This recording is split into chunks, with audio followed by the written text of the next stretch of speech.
प्रधानमंत्री मोदी जी अंतर्राष्ट्रीय संबंधों में जो अब तक की स्थापित सत्य रहे हैं, जैसे मैं आपको बताऊं, अराजकता अंतर्राष्ट्रीय संबंधों में एक स्थापित सत्य रहा है कि अराजकता की वजह से ही देशों में टकराव होता है। और वो टकराव इसलिए होता है क्योंकि हमको पता है कि हमारे संसाधन बहुत ही सीमित हैं। There is scarcity of resources and that is why we live in competition and confrontation. इसको हम अंतर्राष्ट्रीय संबंधों में जीरो सम गेम भी कहते हैं। इसका मायने ये हुआ कि अगर कोई सामान किसी दूसरे के पास है तो वो मेरे पास नहीं होगा, और मेरे पास है तो उसके पास नहीं होगा। यही ताकत के लिए भी सही है। अगर किसी देश के पास ताकत है तो वो मेरे पास नहीं होगी, राइट। तो अंतर्राष्ट्रीय संबंधों में हमेशा सापेक्षता की बात की जाती है, रिलेटिविटी की बात की जाती है, राइट। और देशों के संबंध बहुत समय से इसी तरह से चलते रहे हैं। इसीलिए आपने देखा होगा कि हम लड़ाइयां करते रहते हैं और देशों के साथ। इस समय अगर स्थिति देखी जाए तो चाइना का जो विस्तारवाद है, या हमने रशिया या यूक्रेन क्राइसिस देखी है, या और भी बहुत जगह हमने अफ्रीका में क्राइसिस देखी है। क्राइसिस किन चीजों पे हो रही है? क्राइसिस हो रही है रिसोर्सेस पर, चाहे वो तेल हो, चाहे वो जमीन हो, चाहे वो और मिनरल्स हो। देशों को यह लगता है कि अगर वो किसी और के पास है तो मेरे पास नहीं हो सकता है, क्योंकि हमारे संसाधन सीमित है। There is scarcity of resources, right. तो ये एक तरह का अब तक की हमारी चेतना रही है अंतर्राष्ट्रीय संबंधों को लेके। पीएम मोदी इसी चेतना को चोट करते हैं। वो ये कहते हैं कि नहीं, हमको इस तरह नहीं सोचना चाहिए कि हमेशा कॉन्फ्रंटेशन या कंपटीशन ही हमारी आइडियोलॉजी रहेगी, या यही हमारा तर्क रहेगा अंतर्राष्ट्रीय संबंधों में।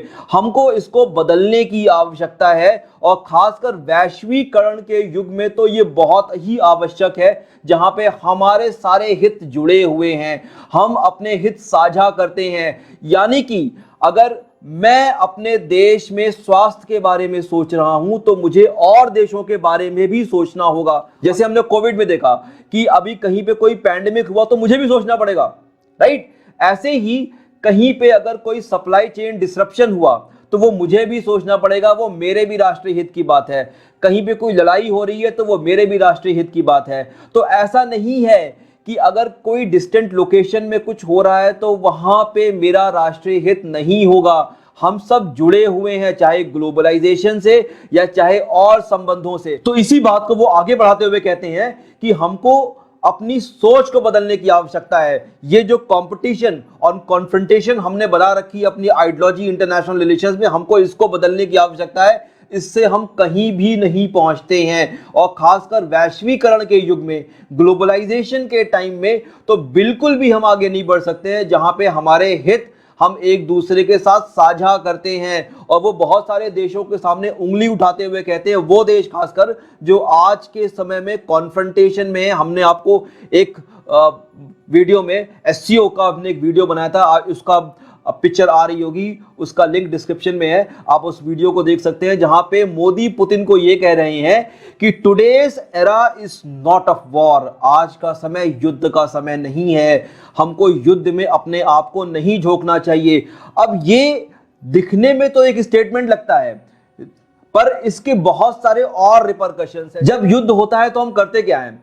हम सारे सप्लाईज को केवल युद्ध में झोंक देते हैं। तो what we do, we weaponize all our resources. जब टोटल वॉर की सिचुएशन में होती है तो आपने ये सेकेंड वर्ल्ड वॉर में देखा होगा या फर्स्ट वर्ल्ड वॉर में कि लोगों ने एक जूते की जोड़ी में काम चलाया, लोगों ने एक वक्त का खाना खाया। तो आप क्या कर रहे थे?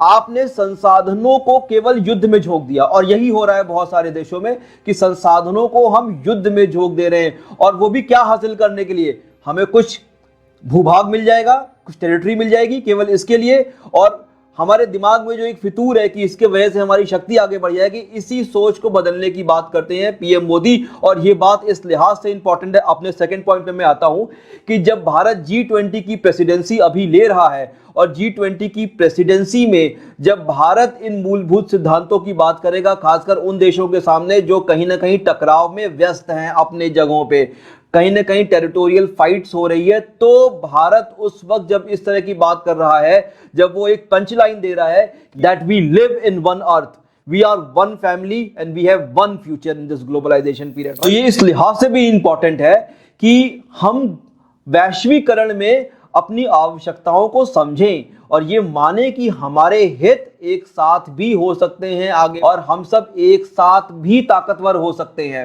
राइट, जो अब तक ये एक सोच रही है अंतरराष्ट्रीय संबंधों में कि अगर किसी की शक्ति बढ़ रही है तो मेरी कम हो रही है।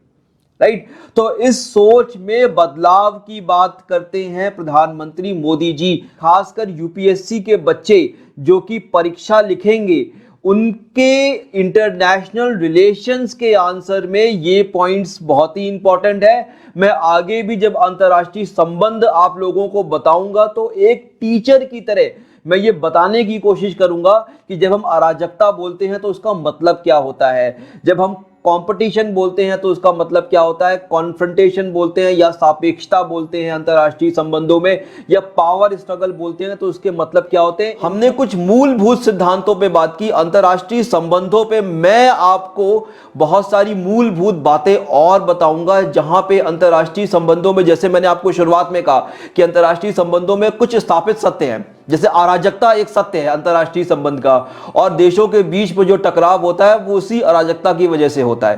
राइट, तो अगर हम इसी सोच को बदल दें कि हम अराजकता में विश्वास नहीं रखते हैं और कंपटीशन या कॉन्फ्रंटेशन हमारा मानव तर्क या आइडियोलॉजी नहीं हो सकता है, तो अगर हम यही सोच लेते हैं तो हमारे अंतरराष्ट्रीय संबंधों में एक नए तरह की ऊर्जा होगी, एक नए तरह की चेतना होगी। तो आज का हमारा प्रेजेंटेशन यही था, जो कि बहुत ही महत्वपूर्ण है अंतरराष्ट्रीय संबंधों के लिहाज से, भारत की पोजीशन के लिहाज से।